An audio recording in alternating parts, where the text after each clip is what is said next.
So hello guys, today ay ako'y maglalagay na nitong Beauty White Sunscreen You Glow Babe.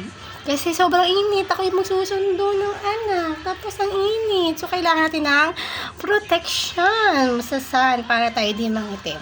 At syempre kanina umaga pinaglagay ko ang anak ko nito bago pumasok. So hindi ko na siya na videohan kasi tulog pa ako nun. Tulog pa yung diwa ko nun. So, ayan.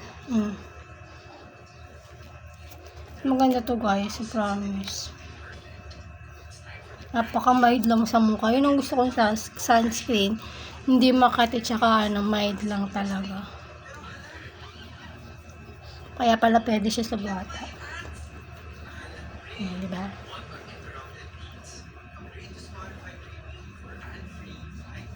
Nagay tayo ng konti sa mata kasi may mata, hindi. Tingnan niyo yung diba? Biglang kuminis. Siya na sa aking may kakaligo ko lang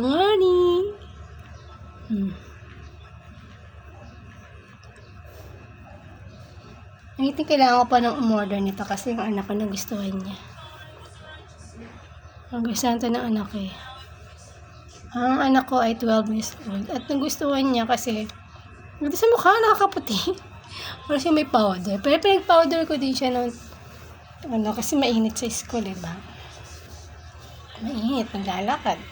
Kailangan ng sunscreen din. Hindi lang tayong mga magulang kailangan magpaganda rin, diba?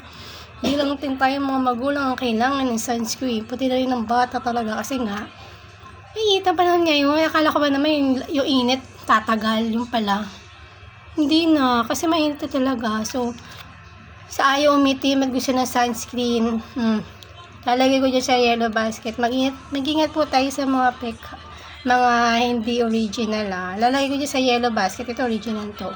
Pag lalagay ko sa yellow basket, at try nyo na rin guys kasi napakaganda niya sa mukha. Thank you!